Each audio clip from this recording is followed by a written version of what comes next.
Subscribe कीजिए हमारे YouTube channel नाते रजा को और बेल आइकन को प्रेस कीजिए जिससे आपको हर रोज न्यू वीडियो की नोटिफिकेशन सब्सक्राइब। मेरे प्यारे आका सल्लल्लाहु अलैहि वसल्लम के प्यारे दीवानों, अल्लाह के हबीब सल्लल्लाहु अलैहि वसल्लम को दीन की राह में जितना सताया गया है, मेरे आका फरमाते मुझसे ज्यादा दीन की राह में किसी को सताया नहीं गया, न किसी नबी को सताया गया, न किसी रसूल को सताया गया। अगर आप ये जहन बना करके बैठे हैं कि इस्लाम बहुत आसानी से फैल गया है, या आजकल के दाइयाने दीन को देख करके आप ये समझते हैं कि इसी तरीके से उनकी भी काबिशें रही होगी, तो ये ख्याल आपका खाम ख्याल है, ये आपकी अबस ख्याली है। मेरे प्यारे आका सल्लल्लाहु अलैहि वसल्लम के प्यारे दीवानों, आकाए करीम सल्लल्लाहु अलैहि वसल्लम की मेहनतों को महसूस करना होगा, और फिर आपके दिल में अगर जर्रा बराबर भी मोहब्बत रसूल है, इश्क रसूल है, तो उसी का वास्ता देकर के मैं आपसे ये जरूर सवाल करना चाहूंगा कि बाप की मेहनतों को याद करके रोने वालों, कभी अपने नबी की मेहनतों को याद करके भी हमने आंसू बहाया? कभी हमने ये सोचा कि बाप की हुई मेहनत, बाप की मेहनत से जो है वो उसने जो दौलत इकट्ठा की है, अगर हम उसकी नाकदरी करें तो बाप के दिल पर बहुत ज्यादा असर पड़ता है। तो हुजूर अलैहिस्सलाम ने जिन मेहनतों से इस्लाम की आबियारी की है, अगर इस इस्लाम की नाकदरी करोगे, दीन की तरफ नहीं आओगे, तो 1 करोड़ मर्तबा इश्क रसूल का दावा कर लो, मुस्तफा जाने रहमत सल्लल्लाहु अलैहि वसल्लम हमसे और आपसे खुश नहीं हो सकते। आप जानते हैं मेरे प्यारे आका सल्लल्लाहु अलैहि वसल्लम के प्यारे दीवानों, इतना ताकतवर रसूल जिसके इशारे से चांद के टुकड़े हो जाएं, हुजूर अलैहिस्सलाम को कुफ्फारे मक्का ने कई मर्तबा ऐसा भी मारा है कि हुजूर अलैहिस्सलाम मार खाते खाते बेहोश हो गए हैं।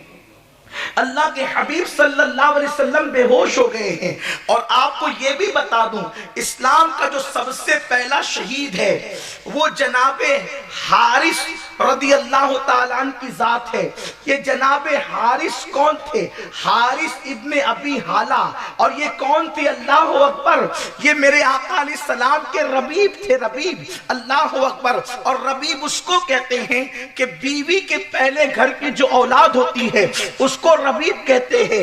ये जनाबे खदीजतुल कुबरा के पहले घर के बेटे थे जिनको हम हज़रत हारिस कहते हैं, क्योंकि उस वक्त बहुत लोगों ने इस्लाम कबूल नहीं किया था। सिद्दीक अकबर साथ में थे और जनाबे हारिस साथ में थे। अल्लाह के हबीब जैसे ही सहने काबा में तशरीफ लाए, आकाए करीम सल्लल्लाहु अलैहि वसल्लम पर मक्के के कुफार इसलिए टूट पड़े कि मेरे आका ने फरमाया, इन बुतों की पूजा से तुम्हें कुछ नहीं मिलना, न ये तुम्हारे नफा के मालिक है, न ये तुम्हारे नुकसान के मालिक है। चारों तरफ से कुफारे मक्का टूट पड़े और आकाए करीम सल्लल्लाहु अलैहि वसल्लम को इतना जद को किया। हालांकि ये जुमले भी इस्तेमाल करते हुए अच्छे नहीं लगते कि उन्होंने हुजूर अलैहिस्सलाम को मारा, लेकिन समझाने के लिए कह रहा हूं, जब वो चारों तरफ से टूट पड़े तो मेरे आका सल्लल्लाहु अलैहि वसल्लम बेहोश हो गए। और जब सिद्दीक अकबर ने जो है वो बचाने की कोशिश की तो सिद्दीक अकबर को भी मारा। यहां तक कि हजरत हारिस ने भी जो है वो बचाने की कोशिश की तो जनाबे हारिस को शहीद कर दिया। ये पहली शहादत है इस्लाम के अंदर। मेरे प्यारे आका सल्लल्लाहु अलैहि वसल्लम के प्यारे दीवानों, इसी पे बस नहीं, अल्लाह के हबीब सल्लल्लाहु अलैहि वसल्लम को इतना सताया, रोजाना का मामूल था। हुजूर के पड़ोस में जो कुफारे मक्का रहते थे वो रोजाना जो है अल्लाह अकबर गलाजत ला करके मेरे आका अलैहिस्सलाम के घर के आंगन में डाल देते थे। हुजूर अलैहिस्सलाम सुबह को उठते और लकड़ी से उस गलाजत को हटा करके फरमाते कि ये बन जो है वो किस तरीके का इनका सुलूक मेरे साथ है। इसी पर बस नहीं, आपको हैरत होगी, हुजूर के घर में खाना पकाना दुश्वार होता था। अल्लाह के हबीब के घर में जब खाना बनता था तो उस खाने के अंदर वो बकरी की लीद ला करके मुट्ठी भर डाल दिया करते थे ताकि वो खाना खराब हो जाए। मेरे प्यारे आका अलैहिस्सलाम के प्यारे दीवानों, आप अंदाजा तो फरमाएं, जब तक के नबूवत का ऐलान नहीं किया था, ऐलान नबूवत से पहले यही लोग मेरे आका को सादिकुल वादुल अमीन कहते تھے، لیکن اعلان نبوت کے بعد حضور کے گھر میں کھانا پکنا بھی دشوار تھا۔ اب میں آپ سے پوچھنا چاہتا ہوں، اللہ کے حبیب جب یہ دیکھتے کہ یہ بکری کی لیٹ لا کر کے جو ہے ہمارے گھر کے کھانے میں ڈال کر پورے کھانے کو ضائع کر دیتے ہیں، تو مضبوط پتھر ہانڈی پہ رکھے جاتے تھے تاکہ وہ اس طریقے کی شرارت نہ کر سکے۔ ہے دنیا میں کوئی ایسا داعی دین جس کے ساتھ یہ سلوک کیا جاتا ہو؟ ہے دنیا میں کوئی ایسا داعی دین جو اس طریقے کی مصیبتیں اٹھاتا ہو؟ میں آپ سے پوچھنا چاہتا ہوں، جس کے گھر کے کھانے میں گندگی پھینکی گئی، جس کی پیٹھ پر اونٹ کی اوجڑی رکھی گئی، جس کے گلے میں پھندے ڈال کر کے پھانسی دینے کی کوشش کی گئی، جس کے گھر میں اسی دین کی خاطر 3 مہینے تک کے چولہا نہیں جلا، جس کے گھر کا حال یہ تھا، اللہ کے حبیب صلی اللہ علیہ وسلم کو جب ہر طریقے سے پریشان کر دیا گیا اور میرے آقا ابھی بھی دین کی تبلیغ سے نہ رکے، تو کفار مکہ نے کہا محمد عربی کو ذہنی طور پر دباؤ کا شکار کرو، یعنی ان کو دماغی ٹینشن دو۔ جب وہ دماغی طور پر ٹینشن میں الجھ جائیں گے تو دین کی خدمت سے رک جائیں گے۔ تو ابو لہب کے 2 بیٹوں کے نکاح میں میرے نبی کی 2 بیٹیاں تھیں، تو کسی بدبخت نے کہا کہ محمد عربی کی بیٹی کو طلاق دے دو۔ جب بیٹیاں گھر جا کر کے جوان بیٹیاں بیٹھے گی تو محمد عربی دین کی تبلیغ کرنا بھول جائیں گے۔ بیٹی کا صدمہ کیسا ہوتا ہے؟ اللہ کسی باپ کو بیٹی کا صدمہ نصیب نہ کرے۔ صرف میں یہاں جو بیٹھے ہوئے ماں باپ ہیں ان سے پوچھنا چاہتا ہوں، بیٹی اگر 20 سے 22 سال کی ہو جائے اور رشتہ اچھا نہیں آتا تو باپ کی نیند اڑ جاتی، ماں کی نیند اڑ جاتی، لوگ کروٹیں بدل بدل کر کے گزارتے کہ میری بیٹی کو اچھا رشتہ نہیں آتا۔ غیر شادی شدہ بیٹی بہرحال گھر میں اطمینان سے رہ سکتی ہے، لیکن متعلقہ بیٹی جو طلاق پا کر کے واپس آئے، اس کا گھر میں رہنا کس قدر قیامت ہوتا ہے۔ اور وہ بھی ایک دن میں 2 بیٹیوں کو طلاق۔ اللہ اکبر! لفظ طلاق سے باپ کا دل لرزتا ہے بیٹی کے حوالے سے۔ جس کی بیٹی کو طلاق دیا جاتا ہے، بیٹی کو جتنا غم نہیں ہوتا اس سے زیادہ باپ کو غم ہوتا ہے۔ اللہ اکبر! ابو لہب بدبخت کے 2 بیٹوں کے نکاح میں میرے نبی کی 2 شہزادیاں تھی، جناب رقیہ اور ام کلثوم، اور ان دونوں کو طلاق دے دی گئی اور ان بچیوں کو گھر کے باہر کر دیا گیا۔ مورخین نے لکھا ہے جس وقت رسول عربی کی بیٹیاں طلاق پا کر واپس جا رہی تھی، بعض مورخین نے یہ کہا کہ ایک کی رخصتی ہو گئی تھی، ایک کی باقی تھی، بعض نے کہا دونوں کی رخصتی ہو گئی تھی۔ اختلافی روایات کی طرف توجہ نہ کرتے ہوئے صرف میں آپ کی توجہ اس طرف مائل کرنا چاہتا ہوں کس طریقے سے حضور کو ستایا گیا صرف دین کے لیے، دین کے غلبے کی خاطر حضور نے کتنا برداشت کیا ہے۔ اللہ اکبر! میرے آقا صلی اللہ علیہ وسلم کے دیوانوں، حضور کی بیٹیوں کو جب گھر سے نکالا گیا، وہ شہزادیاں شریف باپ کی شریف بیٹی، بلکہ اللہ اکبر شرافت جن کے تلووں کو بوسہ دے کر کے شرافت پاتی ہے، اللہ اللہ، وہ بیٹیاں جب طلاق پا کر کے نکلی، دوپٹے سے آنسو پوچھ کر کے روتے ہوئے گھر جا رہی تھی۔ میرے سرکار دین کے لیے باہر نکل رہے تھے۔ ذرا دھیان دینا میری قوم کے جوانوں، دین کو پیٹ کے پیچھے ڈال کر اپنے آپ کو عاشق رسول کہلانے والوں، کانوں میں ایئر فون لگا کر رات کے 3 بجے تک کے گانے اور غزلیں سننے والوں، ذرا سوچو تو صحیح، جس نے اتنی محنتیں کی ہے، بلکہ یوں کہوں جس نے اپنے گھر کو اجاڑ کر، جس نے اپنی اولاد کی خوشیوں کو لٹا کر تمہارے گھروں کو بسایا، تمہیں خوشیاں عطا فرمائی، اس نبی کو آپ نے صلہ کیا دیا؟ اس نبی کو ہم نے صلہ کیا دیا؟ اللہ اکبر! نبی کی شہزادیاں طلاق پا کر گھر سے نکلتی ہے، دوپٹے سے آنسو پوچھتی ہے، اللہ کے حبیب اپنے گھر سے نکل رہے ہیں، کفار مکہ چھپ کر کے دیکھتے ہیں، ذرا دیکھیں تو صحیح، اب محمد عربی جو گھر میں جائیں گے تو کبھی باہر نہیں نکلیں گے۔ حضور نے اپنی بیٹیوں کو روتے ہوئے آتے دیکھا تو سر پہ ہاتھ رکھ کر کے فرمایا بیٹیوں تم کیوں رو رہی ہو؟ تو کہا بابا تمہاری بیٹیوں کو طلاق دے دیا گیا۔ حضور نے فرمایا طلاق کس جرم میں؟ اس جرم میں کہ ہمارا باپ بتوں کی مخالفت کرتا ہے۔ سرکار ابد قرار نے سنا تو ظاہر سی بات ہے دل پہ بجلی تو گری ہوگی، کیونکہ وہ رسول جو دوسروں کی اولاد کے بارے میں رؤوف الرحیم ہے، وہ خود کی اولاد کے لیے کتنا دردمند دل رکھتا ہوگا۔ میرے سرکار نے بیٹیوں کو دیکھا اور سرکار نے فرمایا اللہ تمہیں بہتر جزا دے، میری بیٹیوں صبر کرو، اللہ اس کا صلہ دے گا، گھر جاؤ، میں اللہ کے دین کے لیے نکلا ہوں، میں راستے سے واپس نہیں ہو سکتا۔ میرے آقا اس وقت بھی راستے سے واپس نہیں ہوئے اور لوگوں نے حضور علیہ السلام کا عزم اور حوصلہ دیکھا، اسی پہ بس نہیں کیا بلکہ ایک وہ بدترین ماحول انہوں نے بپا کیا۔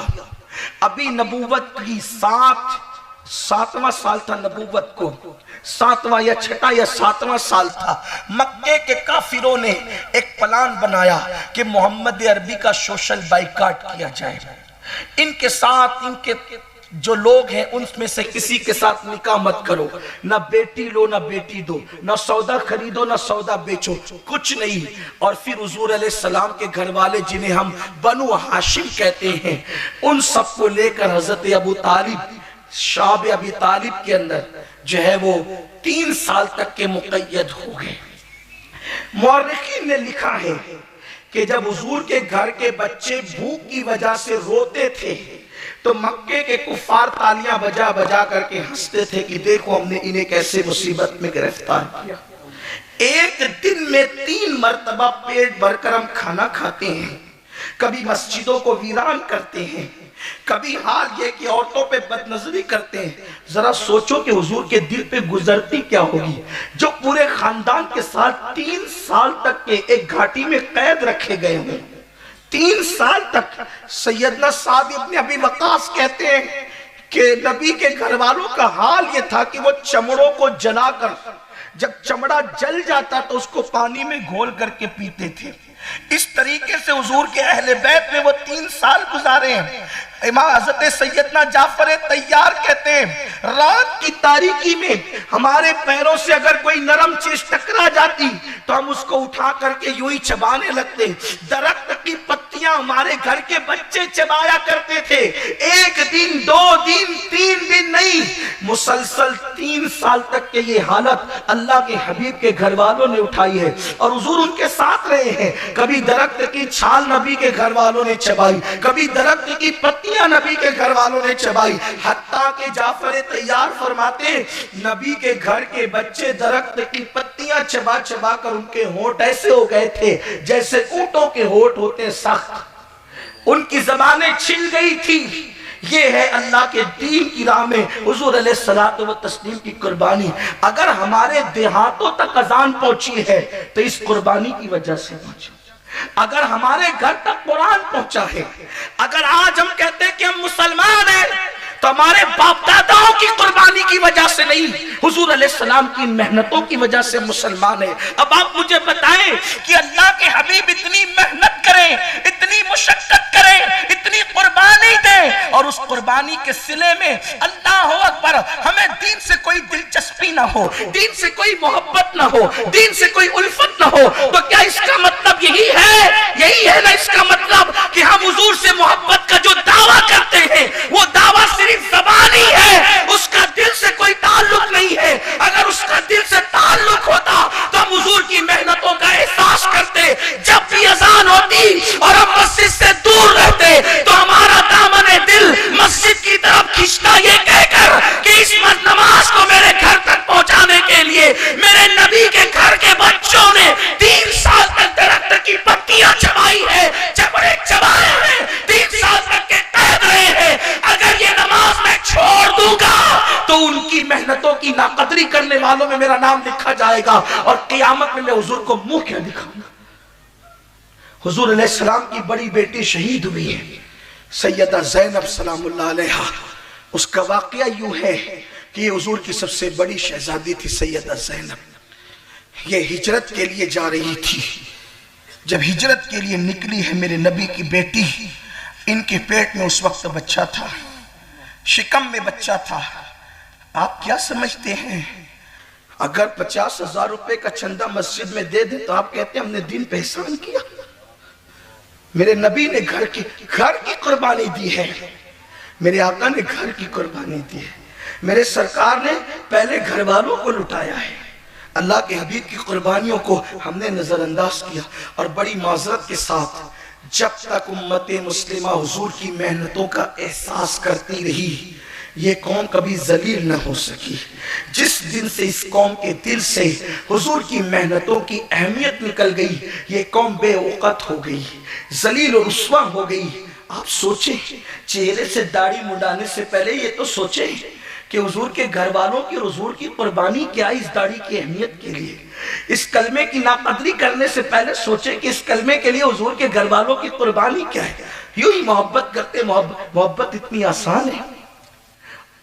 आम इंसान से मोहब्बत आसान नहीं है, तो जो इंसान कामिल है उससे मोहब्बत इतनी आसान है। अल्लाह रब्बुल इज्जत ने सहाबा को तलवार से आजमाया और अल्लाह ने हमें गुनाहों से आजमाया। अल्लाह ने सहाबा से मालो दौलत की फरावानी को कम करके उनको आजमाया और हमें अल्लाह रब्बुल इज्जत ने मालो दौलत और अशिया की फरावानी करके आजमाया। लेकिन कुर्बान सहाबा तो इसमें कामयाब रहे, इतना बड़ा उन्होंने इम्तिहान दिया। हर कड़वा घूंट पीकर वो दीन पर रहे और हम चंद सिक्कों की वजह से, अच्छे खानों की वजह से, अच्छे कपड़ों की वजह से, मगरबी तहजीब के नाम पर हम अल्लाह के दीन से कोसों दूर हो गए। सहाबे किराम को मुसीबत दे देकर भी कोई दीन से दूर न कर सका और हमें खुशियां देकर लोगों ने दीन से दूर कर दी। हम खुशियां पाकर दीन से दूर हो गए, उन्हें मुसीबत देकर भी कोई दीन से दूर न कर सका। क्या सरकार बिलाल हबशी की कुर्बानी हमें याद नहीं? हजरत बिलाल हबशी के सर में लोहे के तवे जो गरम कर करके रखे जाते थे, उसके निशानात आखिरी दम तक रहे। जनाबे खब्बाब की पीठ पर जले हुए कोयले के निशान आखिरी दम तक रहे। हजरत अम्मार इब्ने यासिर रदियल्लाहु तबारक व तआला अन के वजूद नास पर वो जो चाबुक की मार पीट थी, उन जख्मों के निशान आखिरी दम तक रहे। हत्ता के सहाबा ने ऐसी तारीख रकम की है कि जब सहाबा किराम ने जामे शहादत नोश किया तो उनको दफन करने के लिए कपड़ा कफन के तौर पर भी मयस्सर नहीं आया, तो मेरे नबी ने उनके जिस्म को घास से छुपा करके उनको दफन कर दिया।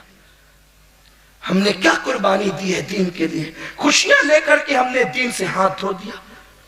हजरत बिलाल हबशी को जब तपती हुई रेत पर लिटाया, पहले रेत गर्म होने का इंतजार किया जाता, फिर कपड़े उतार करके बिलाल को लिटाया जाता और सीने पे एक आदमी खड़ा हो जाता ताकि करवट न ले सके, ताकि करवट न ले सके।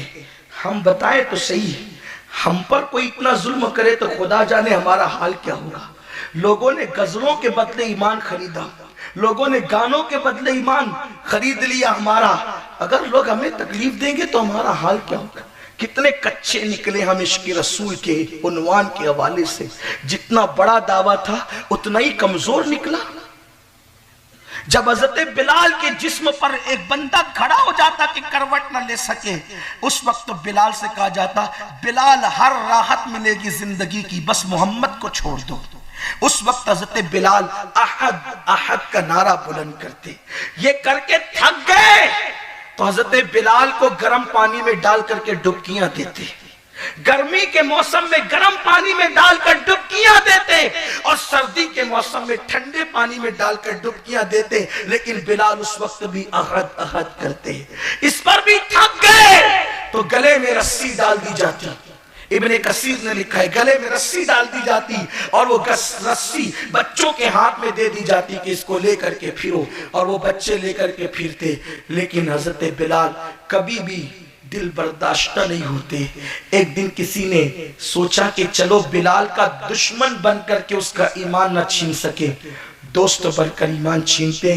तो एक शख्स आके कान में कहता है, बिलाल इतनी पिटाई तू खाता, इतनी मार खाता है, क्या मोहम्मद कभी तेरी खबर भी लेता है? अगर उसके दिल में तेरे लिए प्यार होता तो वो तेरी खबर लेते। तू उनके लिए इतनी कुर्बानी दे रहा है और वो तेरी खबर तक नहीं लेते। बिलाल ने कहा, दोस्त बन के गुमराह न कर, क्या तुझे खरीदी बिक्री के उसूल नहीं पता? जब भी कोई बर्तन खरीदने के लिए जाता है, उस दौर में मिट्टी के बर्तन होते थे, जब कोई बर्तन खरीदने के लिए जाता है तो ठोक ठोक करके देखता है اور جب ٹھوک کر کے پرکھ لیتا ہے تب خرید کے گھر لاتا ہے۔ ابھی میرا محبوب بھی مجھے پیٹ پیٹ کر کے دیکھ رہا ہے کہ بلال عشق میں کچا ہے کہ پکا ہے۔ جس دن اس بات کی تصدیق ہو جائے گی کہ میرا غلام جو ہے وہ پکا ہے، اس دن ہم بھی خرید لیے جائیں گے۔ میرے پیارے آقا صلی اللہ علیہ وسلم کے پیارے دیوانوں، یہ قربانی ہے دین کی خاطر جس کا ایک نہ ختم ہونے والا سلسلہ ہے، لیکن بڑی معذرت کے ساتھ ہم نے خوشیوں کی دہلیز پر ایمان کا سودا کیا، ہم نے گناہوں کی دہلیز پر ایمان کا سودا کیا۔ قیامت کے دن کیا منہ لے کر کے جائیں گے؟ میں عرض کر رہا تھا میرے نبی کی شہزادی سیدہ زینب سلام اللہ علیہا، یہ میرے آقا کی سب سے بڑی بیٹی ہے۔ حضور کی 4 بیٹیاں ہیں اور چاروں حضور کی سگی بیٹیاں ہیں، اور جن میں سے سیدہ زینب ہے۔ جب سیدہ زینب چونکہ شادی ہو چکی تھی، آپ جب وہ ہجرت کے لیے اونٹ پر بیٹھی اور آپ اتنے جذبات میں تھی کہ شوہر سے اجازت لے کر اکیلے ہی اونٹ پر بیٹھ کر کے صبح حرم روانہ ہونے لگی تو کفار مکہ کو پتہ چلا، چاروں طرف سے گھیر لیا اور سیدہ زینب کو جو ہے وہ تیر مارا۔ تیر مارنے کے بعد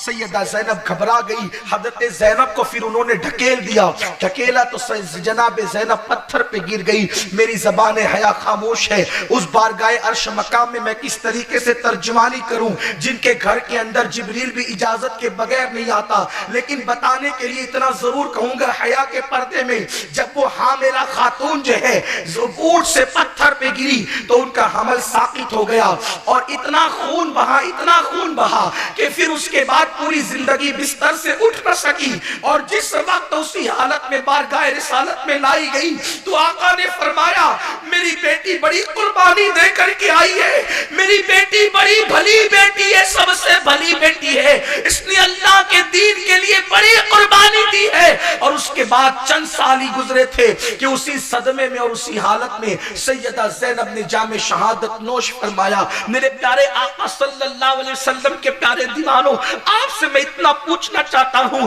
یہ صدمے حضور کو دیے گئے، حضور علیہ السلام نے اتنی قربانی دی، اب چھوٹی سی بھی غلطی ہماری طرف سے ہوتی ہے تو وہ ہمارے حضور علیہ السلام کے دل کو اذیت پہنچاتی ہے، حضور کے دل کو تکلیف پہنچاتی ہے۔ میرے آقا علیہ السلام کے دیوانوں، اللہ کے حبیب نے اللہ کا دین ہمارے گھر تک پہنچانے کے لیے طائف کا سفر کیا۔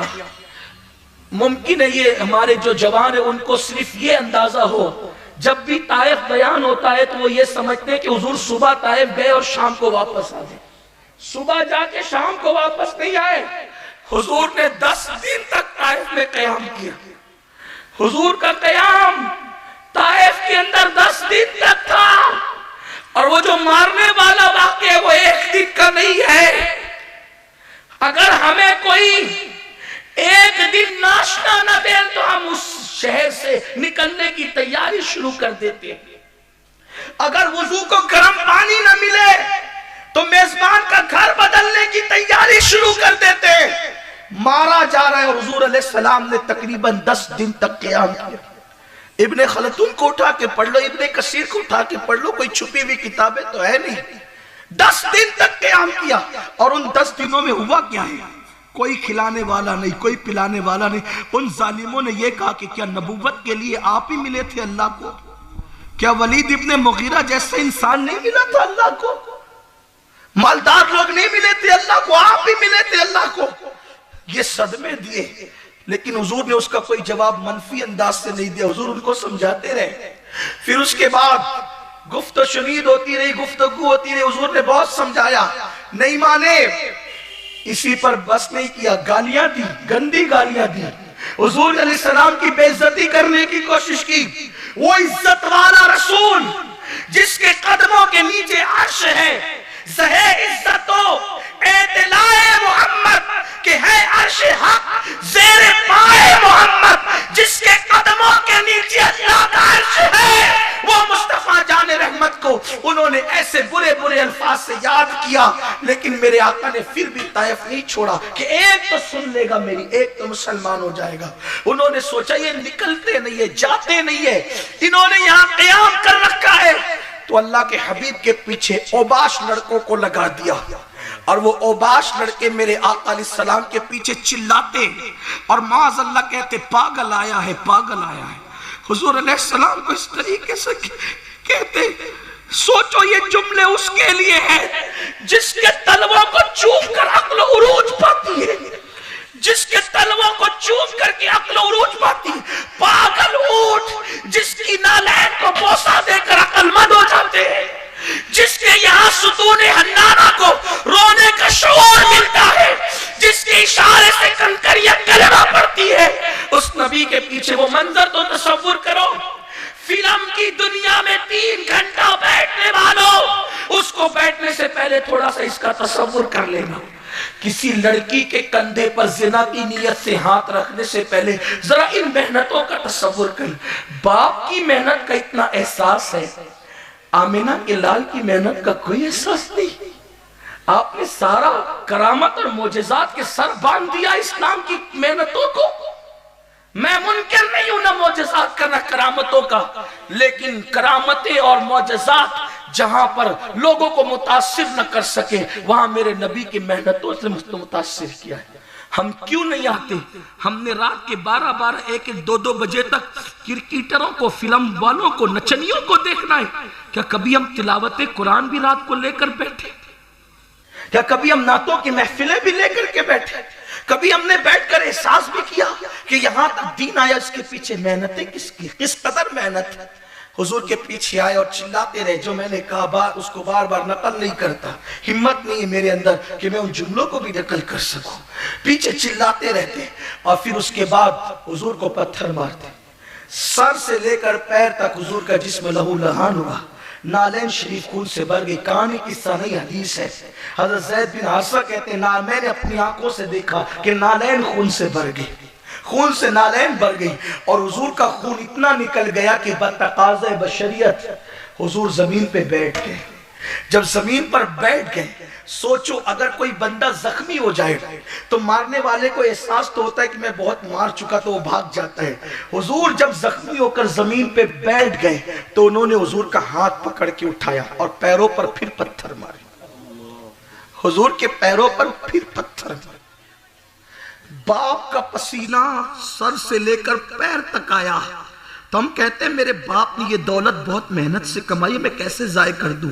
रसूल पाक का पसीना नहीं, हुजूर का खून सर से पैर तक आया, नालैन भरी है, तब अल्लाह का दीन हमारे घर तक पहुंचा है। अब अगर इस दीन के मुहाफिज हम न बनेंगे तो कौन बनेगा? इस दीन के वारिस हम न बनेंगे तो कौन बनेगा? किसी कौम का जवान उस कौम का सरमाया होता है, किसी कौम का जवान उस पूरी कौम के लिए जो है वो अल्लाह अकबर, उसका रोशन मुस्तकबिर और ताबनाक मुस्तकबिर होता है। अगर हम अय्याशियों में डूब जाएं और हमने अपनी जिंदगी को दुनियादारी के लिए वक्फ कर दिया, तो आप मुझे बताएं अल्लाह के दीन पर अमल कौन करेगा? मेरे प्यारे आका सल्लल्लाहु अलैहि वसल्लम के प्यारे दीवानों, ये दुनिया की कमाई हुई दौलत दुनिया में रह जाएगी, तुम्हारी बीवियां दुनिया में रह जाएगी, तुम्हारे बच्चे दुनिया में रह जाएंगे। मैं ये नहीं कहता कि सब छोड़ दो, इसको इस्तेमाल करो जरूरत के मुताबिक। अपने कफन में सिर्फ अल्लाह का दीन जाएगा, अल्लाह का दीन, और वो कब्र की काली कोठरी में न बीवी काम आएगी, न बच्चे काम आएंगे, न भाई काम आएंगे। दुनिया इतनी बेवफा है मेरे भाई, दुनिया इतनी बेवफा है कि मुंह पर मनो मिट्टी डाल करके ऐसे पलट कर जाएंगे कि फिर कभी देखेंगे भी नहीं कि कब्र का निशान मौजूद है या मिट जाएगा। उस 2 गज जमीन में वही काम आएगा आज जिससे तुमने रिश्ते कमजोर कर लिए हैं, आज जिसकी कब्र अनवर में तुम उनके दिल को तकलीफ पहुंचा रहे हो, तुम उनको अज़ियत पहुंचा रहे हो। सुनो सुनो, ताइफ की वादियों के पत्थर नबी को उतने सदमे नहीं देते जितने वफादारों के गुनाह हुजूर को तकलीफ पहुंचाते। वो ताइफ के लड़कों के गंदे जुमले हुजूर का उतना दिल नहीं दुखाते जितना चेहरों से दाढ़ियां निकाल करके गट्टरों में फेंकना हुजूर को तकलीफ पहुंचाता है। हुजूर अलैहिस्सलाम को उन ओबास जालिम सरदारों के जुमले इतना दुख नहीं देते जितना जिना के अड्डों पर मुसलमान जवानों का जाना हुजूर को दुख देता है। अब हम ही बचे थे, आशिक बनकर आए और हुजूर के दिल को अजियत पहुंचाए। सोचो, जो एक आम मुसलमान को अजियत पहुंचाए उस पर जन्नत की खुशबू हराम की जा रही है। जो आमिना के लाल का दिल दुखाए वो भी एक मर्तबा नहीं, बार बार, 1000 बार اور وہ بھی گناہ کر کے. سوچو کیا ہوگا.